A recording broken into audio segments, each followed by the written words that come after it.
Paliparan ng Ninoy Aquino International Terminal 3, Pebrero 15, 2026, 09:45 a.m. Biglang lumapag ang eroplanong may numero ng flight LH772 mula Frankfurt. Ang mga pintuan ng paglabas ng pasahero ay tila binuksan na baha, mahigit 280 na mga pasaherong Europeo na mapuputi ang balat ang sabay-sabay na lumabas.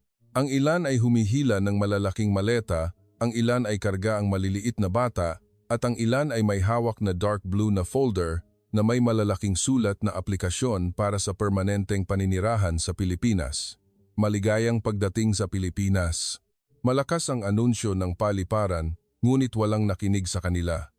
Lahat sila ay naghahanap ng immigration fast track na espesyal na inayos ng pamahalaang Pilipino para sa mga bagong aplikante ng permanenteng paninirahan. Sa nakaraang 3 buwan, ang bilang ng mga Europeo na nag-apply para sa permanenteng paninirahan sa Pilipinas ay umabot na sa 180,000 katao. Ang bilang na ito ay kinailangan pang suriin ng Immigration Office ng 2 beses dahil noong nakaraang taon, 48,000 lamang ang bilang. Ako si Hans Muller, 54 taong gulang, mula sa Berlin. Sabi ng isang malaking lalaki na may kulay abong buhok, nakangiti ng malapad sa harap ng telebisyon ng Pilipinas. Sa Germany, nagbabayad ako ng 42% ng aking kita sa buwis taon-taon. Madilim ang taglamig sa loob ng 4 na buwan at ang kuryente ay tumaas ng 30% ngayong taon. Ibinenta ko ang bahay ko sa Berlin sa halagang 850,000 euro at bumili ako ng 3 palapag na villa sa Boracay sa halagang 10.8 milyong piso lamang, kaya may natira pa akong sapat na pera para mabuhay ng 20 taon nang hindi na kailangang magtrabaho. Sa tabi niya, si Anna Franz, isang 31 taong gulang na babae mula Munich, ay mahigpit na niyakap ang kanyang 7 taong gulang na anak na babae. Dito, ang anak ko ay makakapag-aral sa isang international school sa kalahati lamang ng presyo sa Germany at hindi malamig ang panahon kaya hindi maninigas ang kanyang mga daliri. Malapad nang umiti ang opisyal ng imigrasyon habang inilalagay ang selyo. Maligayang pagdating sa Pilipinas, aniya sa matatas na Ingles. Ang LTR visa at permanenteng paninirahan ay nasa pinakakaliwang lane. May libreng shuttle sa New Permanent Residence Service Center sa ikalawang palapag. Kumalat ang balitang ito sa buong mundo sa loob ng wala pang 24 oras. Ang mga pahayagan sa Germany tulad ng The Beer at Frankfurt Altin ay naglabas ng malalaking headline, 180,000 Europeo, tumakas Germany, nawalan ng populasyon na may mataas na kita. Agad na nagpatawag ng emergency cabinet meeting si Punong Ministro Olaf Scholz ngayong araw, 10 a.m. Sa Maynila, formal na inihayag ng tanggapan ng Pangulo ng Pilipinas na malugod na tinatanggap ng gobyerno ang lahat ng nagmamahal sa Pilipinas at handang sumunod sa mga batas.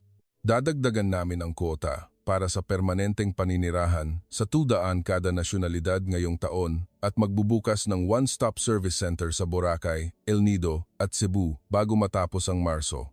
Samantala, sa Berlin, sa loob ng Chancellery, isang 62 taong gulang na lalaki na nakasuot ng navy blue na suit ang nakaupo sa harap ng computer screen, nakatingin sa larawan ng mahabang pila ng mga Aleman sa NAIA, huminga siya ng malalim.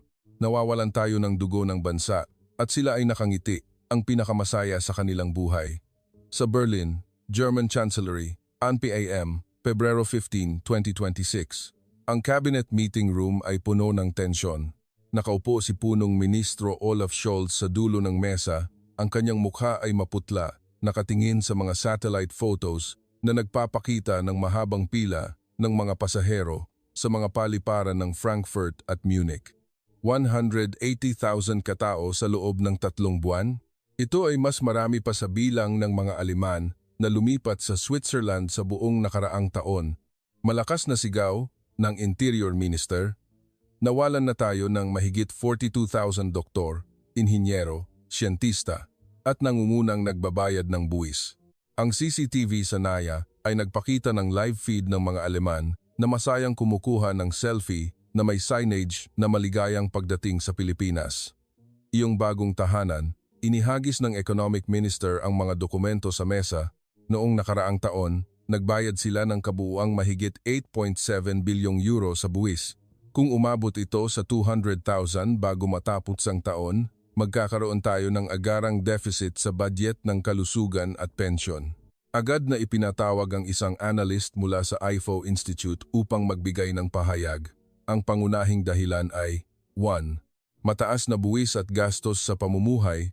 Halos 50% ng kita ang buwis ng mga pamilya na may katamtamang kita. 2. Ang enerhiya ay tumaas ng 300% mula noong digmaan sa Ukraine. 3. Ang 4 na buwan ng madilim na taglamig ay nagdulot ng average na 28% depression sa populasyon. 4. Panloob na alitan sa politika at kawalan ng katatagan. 5. Ang Pilipinas ay nagbukas ng LTR visa at pinabilis na permanenteng paninirahan nang hindi na nangangailangan ng 500,000 USD na pamumuhunan tulad ng Portugal o Spain. Nag-cut ang live TV program na Build Life. Nag-interview ang host ng 61 taong gulang na lola mula Hamburg. Ibinenta ko ang apartment ko sa lungsod sa halagang 420,000 euro at bumili ng bahay na gawa sa kahoy sa tabi ng dagat sa Cebu sa halagang 5.7 milyong piso lamang. Ang buwanang gastos ay 800 euro, may sapat pa akong pera para maglakbay sa Japan buwan-buwan. Ang aking mga anak at apo ay makakadalaw anumang oras, hindi na kailangang mag-book ng mamahaling ticket. Sumiklab ang galit sa German social media. Ang hashtag na bakit namin tinatakasan ay naging #1 trending sa buong bansa. Isang post mula sa isang 46 taong gulang na inhinyero ng BMW ang nakakuha ng mahigit 280,000 likes. Sa Pilipinas, nakakuha ako ng 4-bedroom villa na may private pool sa kaparehong presyo ng 2-bedroom apartment sa Berlin. Bakit pa ako magbabayad ng buwis sa gobyerno na nagpapahirap sa aking buhay? Sa loob ng Chancellery, nag-utos si Scholz ng matinding aksyon, magtatag ng isang special task force sa loob ng 48 oras at magpadala ng high-level delegation sa Maynila agad-agad. Kailangan nating makipagnegosasyon upang mapigilan ang daloy na ito bago pa mahuli ang lahat. Ngunit samantala, sa paliparan ng Frankfurt, ang susunod na flight LH772 patungong Naya ay puno pa rin ng pasahero. One-stop service center. Ikalawang palapag. Paliparan ng Ninoy Aquino International, Pebrero 16, 2026, 08:30 AM. Mahigit 300 katao ang nakapila. Pawang mga Europeo na kararating lamang noong nakaraang gabi. Ang ilan ay may hawak pa rin ng malalaking maleta. Sa service desk, may signage sa Ingles, Aleman at Filipino na malinaw na nakasulat, LTR visa at permanenteng paninirahan fast-track processing time 7 days. Uumpisahan ko sa LTR po, sabi ni Ms. Kider, 52 taong gulang, mula Dortmund, habang iniaabot ang makapal na folder sa opisyal. Category, Wealthy Pensioner.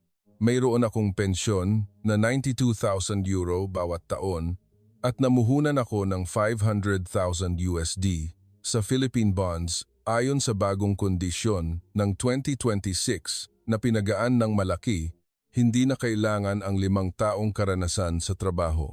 Malapad nang umiti ang opisyal ng PIA Philippine Investment Authority. Malugod na pagtanggap, Ms. Kider. Ang LTR visa ay balido sa loob ng 5 taon at maaaring i-renew agad sa loob ng 5 taon. Kung manatili kayo ng tuloy-tuloy sa loob ng 3 taon nang walang paglabag sa kondisyon, maaari na kayong mag-apply para sa permanenteng paninirahan nang hindi na kailangang umalis ng bansa.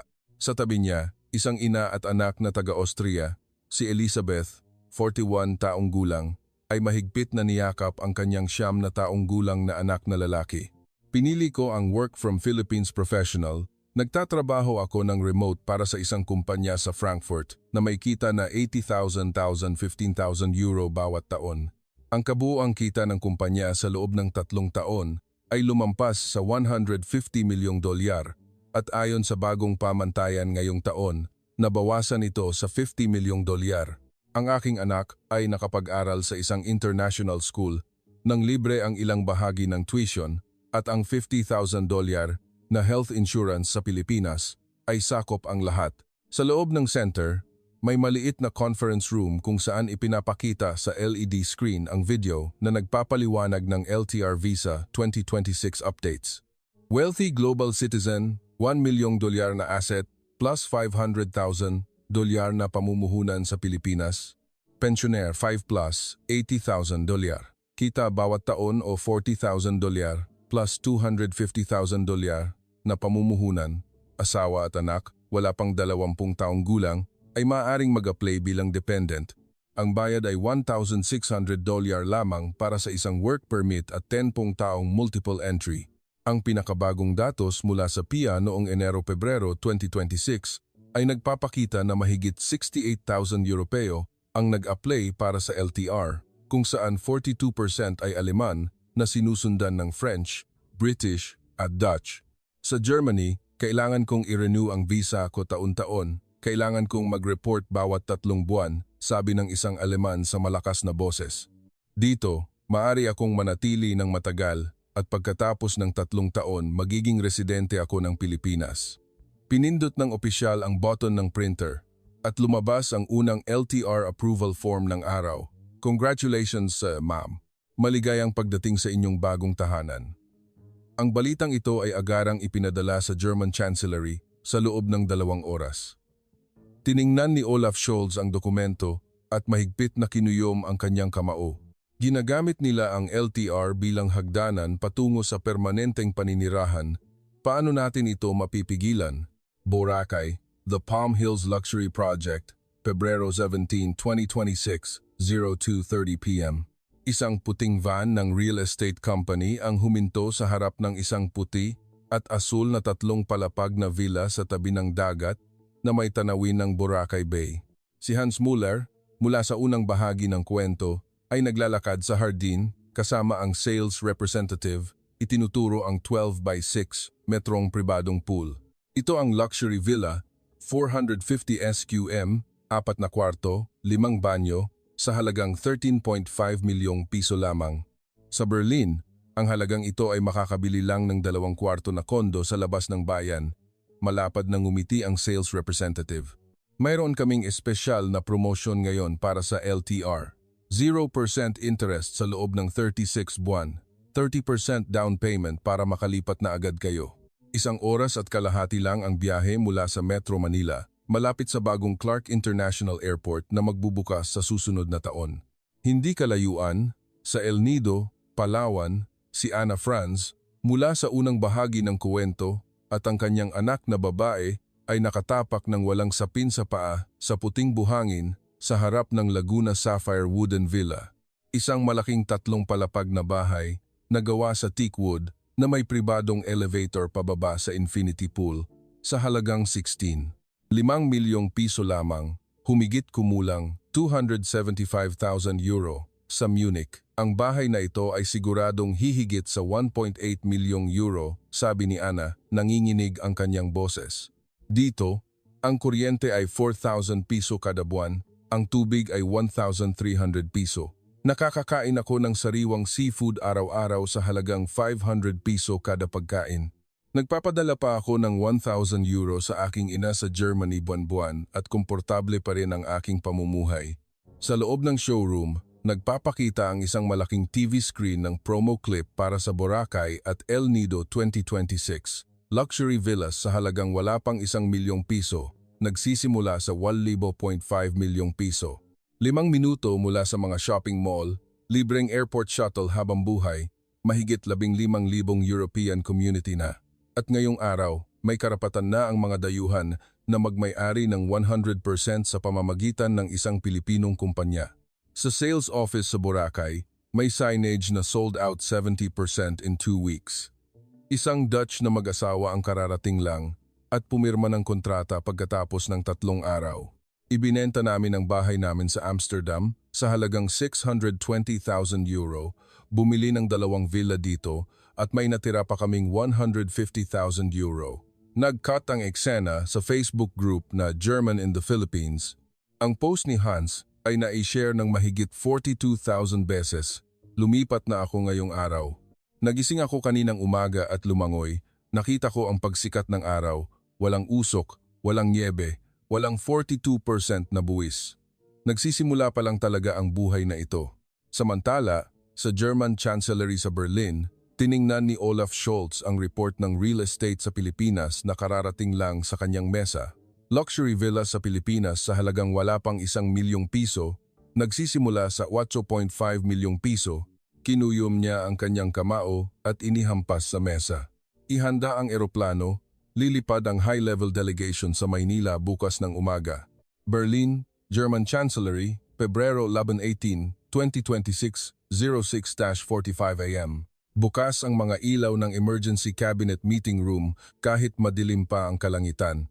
Nakaupo si punong ministro Olaf Scholz sa dulo ng mesa, mahigpit na nakahawak ang kanyang kamay sa gilid ng mesa hanggang pumuti ang kanyang mga knuckles. 180,000 katao sa loob ng 30 araw. Hindi ito migrasyon. Ito ang pinakamalaking paglikas ng masa sa ating modernong kasaysayan. Inihagis ng Finance Minister ang report sa mesa ng malakas. Ang pinakabagong datos mula sa mga paliparan ng Frankfurt at Munich ngayon ay nagpapakita na mayroong 14 na direktang flight patungong NAIA, lahat ay puno ng pasahero. 87% ay mga Aleman na may kita na mahigit 80,000 euro bawat taon. Nawawalan tayo ng mga utak at mga pitaka ng sabay-sabay. Ipinakita sa malaking screen ang live feed mula sa CCTV sa NAIA. Mahigit 400 Aleman ang nakapila sa LTR Fast Track. Nakangiti, kumukuha ng litrato na may signage na Pilipinas, iyong walang hanggang tahanan. Ang ilan ay kumakaway sa kanilang mga kaibigan na nasa Germany sa pamamagitan ng video call. Ibinenta nila ang lahat, sabi ng Interior Minister, habang itinuturo ang larawan ng isang bahay sa Berlin na 850,000 euro ang presyo, na naging isang villa sa Boracay na 8 milyong piso lamang. Ang Mercedes S-Class ay naging Honda Click o NMAX na motorsiklo na may presyong 75,000 piso. Sabi nila, dito raw ay tunay na mabuhay, hindi lang mag-survive. Humarap si Scholz sa ekonomista mula sa Bundesbank. Kung umabot sa 250,000 ang bilang bago matapos ang Marso, gaano kalaki ang deficit ng ating budget? Hindi bababa sa 80 bilyong euro ngayong taon po. At ang pensyon ng mga matatanda ay babagsak sa loob ng 12 buwan. Tumunog ang telepono. Sinagot ng Foreign Minister ang tawag mula sa German Embassy sa Maynila, kinumpirma na po ng Pangulo ng Pilipinas. Hindi nila ititigil ang LTR at permanent residence quotas. Dagdag pa rito, magdaragdag pa sila ng 3 bagong benepisyo para sa mga Europeo sa linggong ito. Natahimik ang meeting room sa loob ng 3 segundo bago sumabog sa sigawan. Kailangan nating magpadala ng delegasyon ngayon, magdeklara ng economic emergency. Ipagbawal ang pagbebenta ng bahay sa mga dayuhan bago. Tumayo si Scholz, mahigpit na kinuyom ang kanyang kamao. Handa na ang eroplano ng Air Force. Ako mismo ang mangunguna sa delegasyon. Pupunta kami sa Maynila bukas ng umaga at hindi kami babalik ng walang kasunduan para pigilan ang daloy na ito. Nagkat ang eksena sa Boracay sa parehong oras. Nakaupo si Hans Muller sa tabi ng pribadong pool at umiinom ng kape. Nag-vibrate ang telepono niya. Ngumiti siya sa kamera. Nabigla ang Germany, di ba? Sabi ko na sa inyo, ito talaga ang paraiso. Berlin, Mitte area, Pebrero 19, 2026, 07:30 PM. Sa isang lumang apartment sa ika-5 palapag, ang malabong dilaw na neon light ay tumama sa mukha ni Peter Wilhelm, 48 taong gulang, isang software engineer ng Siemens. Nakaupo siya at yakap ang kanyang mga tuhod, nakatingin sa tumpok ng mga dokumento sa mesa. Resibo ng buwis para sa taong 2025. A 47,800 euro mula sa sahod na 98,000 euro. Nagtatrabaho ako ng 12 oras kada araw, umuuwi sa bahay at nadadatnan ang electric bill na 40,800 piso kada buwan, sabi ni Peter sa video camera na direktang nag-e-stream sa Facebook group na German Moving to the Philippines. Ngayong taglamig, ang temperatura ay 18 degrees Celsius. Kulang ang kuryente, itinaas muli ng gobyerno ang presyo ng enerhiya ng 42% dahil hindi pa tapos ang digmaan sa Ukraine. Nagpapatuloy ang recession sa loob ng 5 magkakasunod na quarters, lumiit ang GDP ng 1.8%. Kinuha niya ang kanyang telepono at ipinakita ang larawan ng villa sa Boracay na bagong book lang niya. Dito, nagbabayad ako ng 0% total tax para sa pension at dividends mula sa ibang bansa ayon sa bagong LTR rule. Ang gastos sa pamumuhay ay 1,200 euro kada buwan. Busog, mahimbing ang tulog, tanaw ang dagat, walang niebe na babagsak sa bubong. Ang impormasyong mula sa Bundesbank na na-leak kaninang umaga ay malinaw na kinumpirma. Ang pinakamataas na income tax sa Europa ay 45,049% para sa mga kumikita ng mahigit 60,000 euro. Mayroon pang VAT na 19% plus 7% special energy tax. Ang inflation ay 6.2% na nagpapatuloy. Ang renta sa malalaking lungsod ay tumaas ng 28% sa loob ng 2 taon. Ang hidden unemployment sa grupo ng mga nagtatrabaho na may edad 40,505% ay umabot sa 14%. Sa Hausgu train station, isang malaking grupo ng 120 Aleman ang naghihintay na sumakay ng tren patungong Paliparan. Ako si Thomas, 61 taong gulang, retiradong doktor mula Hamburg, sabi niya sa reporter ng Bild sa Germany. Nagbabayad ako ng 38% na buwis sa pensyon. Bumibili ako ng isang tinapay sa halagang 4.5 euro. Sa Pilipinas, nakakakuha ako ng buong pensyon na 4,200 euro kada buwan. Bumili ako ng bahay sa tabi ng dagat sa halagang 5 milyong piso. May natira pa akong pera para magpa-check up sa 5-star na ospital sa Metro Manila taon-taon. Lumabas ang ekonomista mula sa IFO Institute sa isang live TV program. Ito ay Brain Drain 2.0. Ang pinakamalubha sa loob ng 18 taon, ang mga Aleman na may mataas na kasanayan at ipon ay nagbebenta ng lahat dahil hindi lang maganda ang panahon doon, kundi zero tax din para sa mga retirado at investor. Nakinig si Olaf Scholz sa lihim na report sa Chancellery, nanginginig ang kanyang mga daliri. Kailangan nating itaas pa ang buwis sa mayayaman para makabawi o mawawala sa atin ang lahat ng mga taong ito. Nagkat ang eksena sa Boracay sa parehong umaga. Nakangiti si Hans Muller sa harap ng kamera, nagpost ng bagong video. Kita ninyo? Ito ang malalim na dahilan kung bakit sila tumatakas. Metro Manila, Avenida ng Sukhumvit, Pebrero 20, 2026, 11:15 AM. Ang abalang pamilihan na dati ay puno lamang ng amoy ng sinigang at longganisa ng Pilipinas ay mayroon na ngayong 12 bagong stall na nagbebenta ng tunay na German sausage sa loob ng isang linggo. German sausage sa halagang 150 piso. Sausage at mashed potato sa halagang 250 piso. Malakas ang anunsyo sa Filipino at Aleman. Ngumiti si Aling Nena, ang Pilipinong may-ari ng stall. Dati, nakakabenta ako ng 300 piso kada araw, ngayon 4,000 piso na kada araw. Dumarami ang mga Aleman. Bumibili sila ng tig, 10 piraso.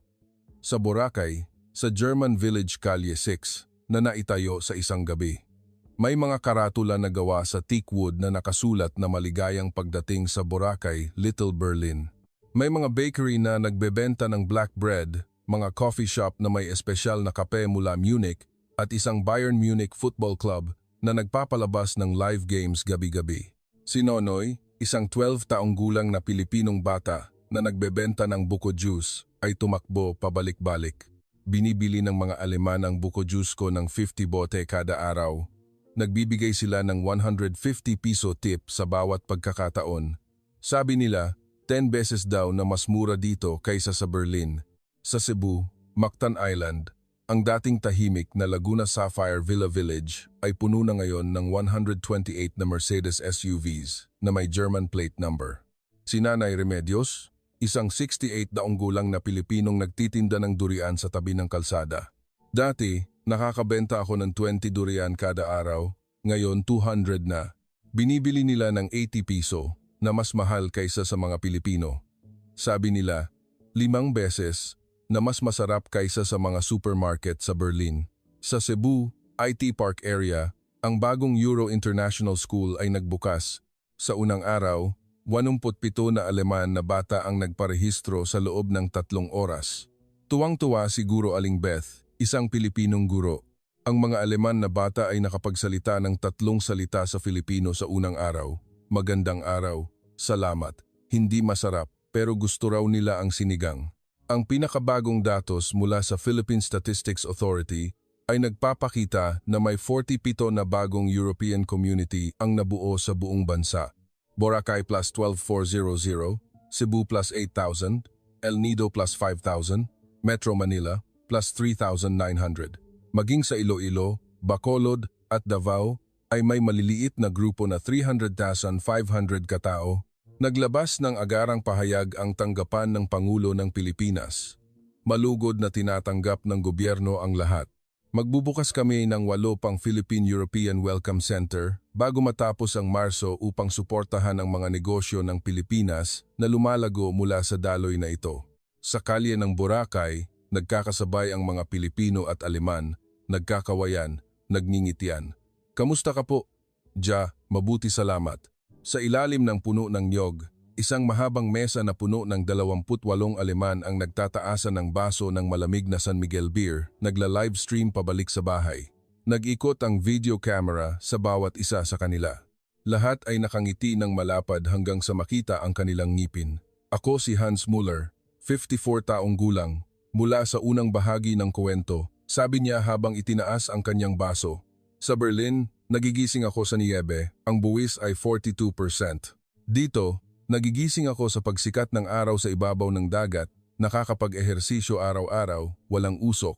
Bumili ako ng villa sa halagang 13.5 milyong piso, may natira pa akong pera para mabuhay ng 25 taon. Ito ang paraiso. Sumunod si Anna Franz, 38 taong gulang, mula Munich, mahigpit na niyakap ang kanyang anak na babae. Ang anak ko ay laging sinisipon tuwing taglamig sa Germany. Ngayon, naglalaro siya sa dalampasigan buong araw, wala nang sipon. Ang tuition sa international school ay 70% na mas mura. Nakakapagtrabaho ako ng remote, buo ang sahod ko, walang buwis dito, kahit €1. Sinasabi ko sa inyo, ang Pilipinas ang paraiso ng mga single mother. Ngumiti ng malaki si Lola Erica, 72 taong gulang, mula Hamburg. Ibinenta ko ang lumang apartment ko sa halagang €420,000, bumili ng bahay na gawa sa kahoy sa tabi ng dagat sa El Nido sa halagang 10 milyong piso. Ang gastos ko sa bawat buwan ay 45,000 piso, nakakakain ako ng sariwang seafood araw-araw. Ang mga doktor ng Pilipino ay nagbibigay ng libreng health check-up bawat 6 na buwan dahil sa aking LTR. Sinabi ko sa anak ko, na huwag akong masyadong dalawin baka magustuhan ko dito at hindi na ako bumalik sa Berlin. Ipinakita ni Thomas, 46 taong gulang, inhinyero mula Frankfurt, ang kanyang bagong Honda Click NMAX na motorsiklo. Sa Germany, nagbabayad ako ng €1,200 kada buwan para sa Mercedes ko. Dito, ang motorsiklo na ito ay 75,000 piso lamang. Nagmamaneho ako sa Boracay at Metro Manila 2 beses sa isang linggo, puno ang tangke ng gasolina sa halagang 300 piso. Wala nang salitang babalik pa ako. Ang mga video na ito ay sabay-sabay na na-upload sa grupo ng German in the Philippines sa loob ng 45 minuto. Nakakuha ito ng 178 milyong views, 420,000 likes, 87,000 shares. Dumagsa ang mga komento mula sa mga nasa Germany pa rin. Ibenta na ang bahay ngayon. Lumipad bukas. Bakit hindi namin nalaman ito noong nakaraang taon? Sa German Chancellery sa Berlin, paulit-ulit na pinanood ni Olaf Scholz ang parehong video. Isinara niya ang screen, nanginginig ang kanyang mga kamay. Sabi nila, paraiso daw doon. Boracay, German Village, Kalye 6. Pebrero 22-22, 66-06-45 p.m. Ang bagong bukas na Euro-Filipino Fusion Food Market ay puno ng matinding amoy ng iba't ibang pagkain. Sa kaliwang stall, may inihaw na German sausage sa uling na mabango sa halagang 200 piso. Sa kanang stall, may maanghang na sinigang na hipon na 150 piso. Nakatayo si Hans Muller sa harap ng sinigang na hipon, hawak ang plastik na kutsara, namumula ang mukha na parang sausage. Gaano ba ito kaanghang? Kumain siya ng isang subo at bumuhos ang kanyang luha. Tumawa ng malakas ang anak na babae ni Anna Franz. Tatay, ganoon po kaanghang ang kinakain ng mga Pilipino araw-araw. Sa tabi niya, malapad na ngumiti si Aling Nena, ang may-ari ng sinigang stall. Ginoong Hans, subukan niyo po with kanin. Mas mababa ang anghang. Umiling si Hans. Hindi, Kukunin ko ang 3 sausage, wag na lagyan ng sili. Ngunit palihim na nilagyan ni Aling Nena ng kaunting sili. Kinain ito ni Hans at sumigaw. Natawa ang buong palengke. Hindi kalayuan, sa isang German beer stand, isang grupo ng mga Pilipino ang nakaupo sa paligid ng mesa, sumasara ng San Miguel beer na may sausage. Masarap, pero bakit walang anghang? Sabi ni Nonoy. Ang batang nagtitinda ng buko juice mula sa naunang bahagi. Sumagot ang isa pang Aleman, si Thomas, 46 taong gulang. Hindi rin maganda kung sobrang anghang. Gusto namin ang balanse ng lasa. Isang malaking problema ang nangyari sa dalampasigan. Ang mga Aleman na may edad 60 pataas ay nag-oorganisa ng European-style barbecue party, nagtatayo ng tolda, kumakain ng inihaw na sausage at nagpapapatugtog ng classical music.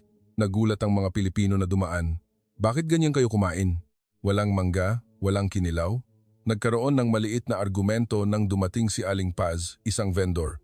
Miss, bawal pong magsindi ng apoy sa dalampasigan. Ngunit ipinagpilitan ng mga Aleman. Sa bahay namin, ginagawa namin ito tuwing weekend. Sa huli, kailangan pang mamagitan ng lokal na pulis. Kailangan nating pagsamahin ang sausage at sinigang. Ngumiti siya at inutusan ang magkabilang panig na magpalitan ng pagkain. Sinubukan muli ni Hans ang sinigang. Ngumiti. Masarap, pero pwede bang bawasan ng anghang? Kumagat si Aling Nena sa sausage. Masarap at malutong, pero mas masarap kung may sili. Sa loob ng 2 oras, ang video na Sausage versus Sinigang na Hipon ay naging trending sa TikTok ng Pilipinas at Germany na may 3.2 milyong views. Dumagsa ang mga komento, ang cute, kultura ang nagtatalo pero nagmamahalan pa rin. Sa German Chancellery sa Berlin, pinanood ni Olaf Scholz ang video at bumuntong hininga.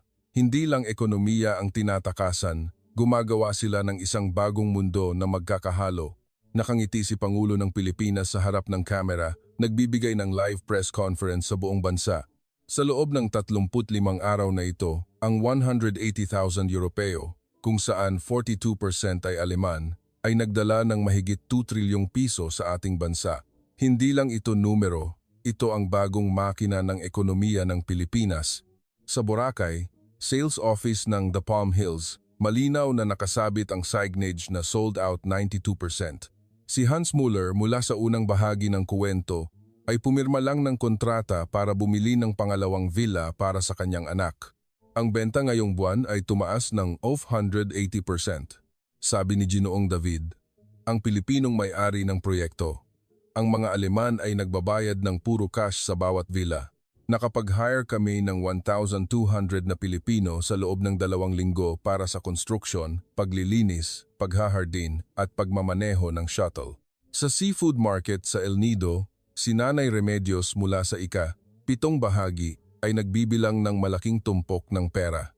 Sold out ang lahat ng 450 durian ngayong araw. Binibili ng mga Aleman sa pinakamahal na presyo na 500 piso kada durian. Sabi nila, 10 beses na mas sariwa kaysa sa mga supermarket sa Berlin.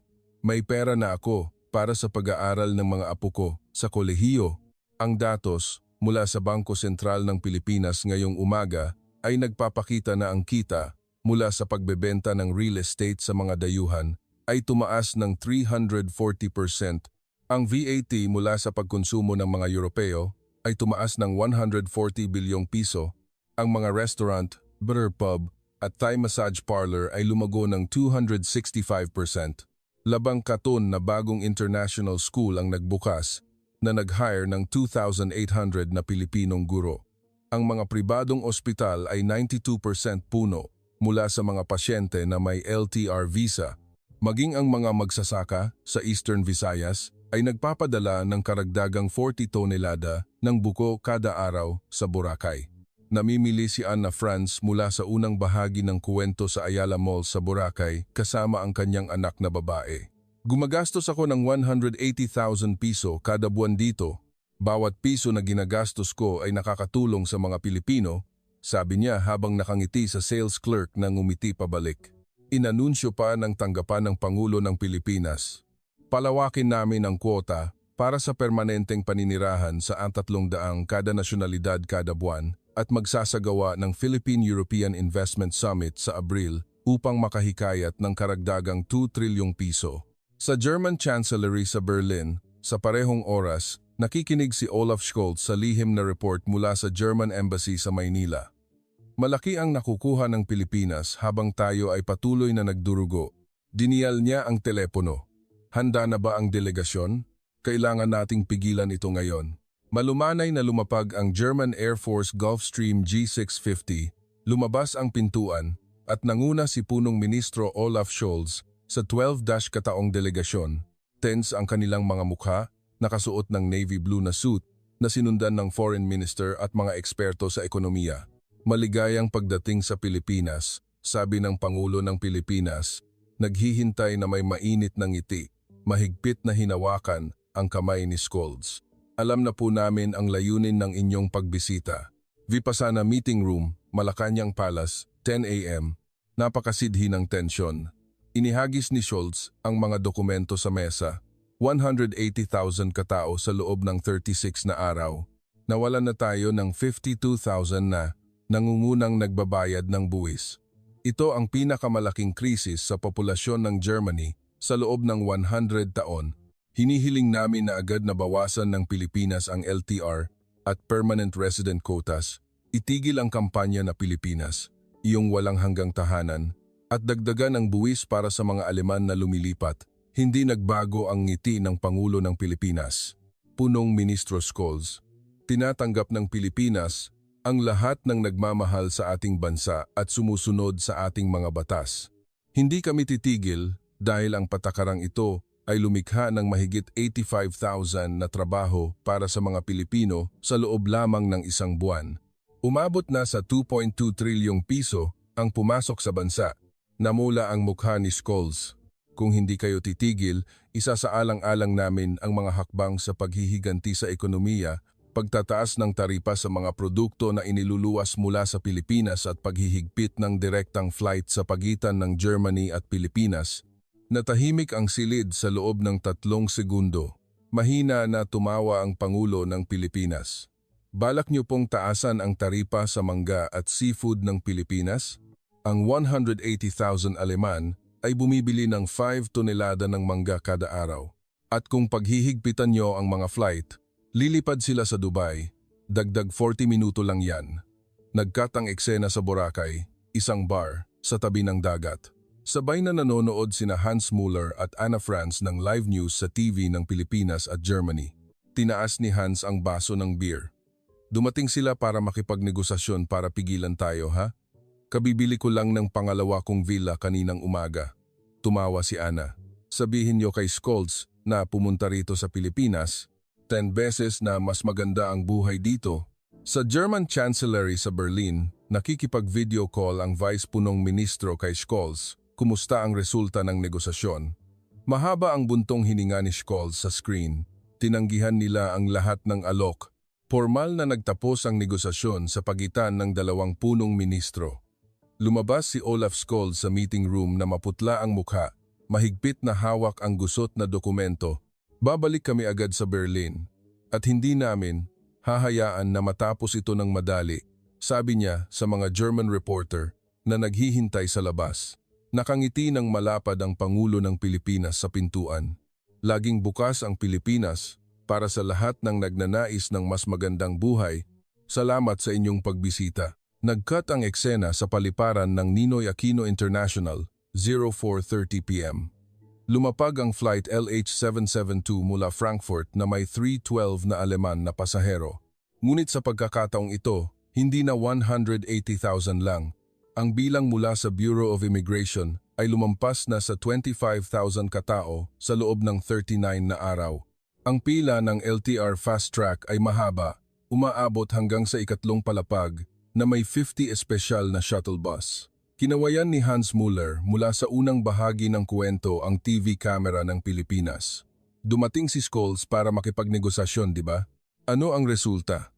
Wala akong pakialam. Kagabi lang, nag-transfer ako ng pera para bumili ng pangatlong villa para sa kaibigan ko sa Berlin, 14 milyong piso cash. Niyakap ni Anna Franz ang kanyang anak na babae, nakangiti. Nabigo ang negosasyon, magaling. Bukas, 40 pa naming kaibigan ang lilipad. Lahat sila ay ibinenta ang kanilang mga bahay sa Munich. Sa German Chancellery sa Berlin, 09 AM, German time, si Scholz ay nasa ikalawang emergency meeting.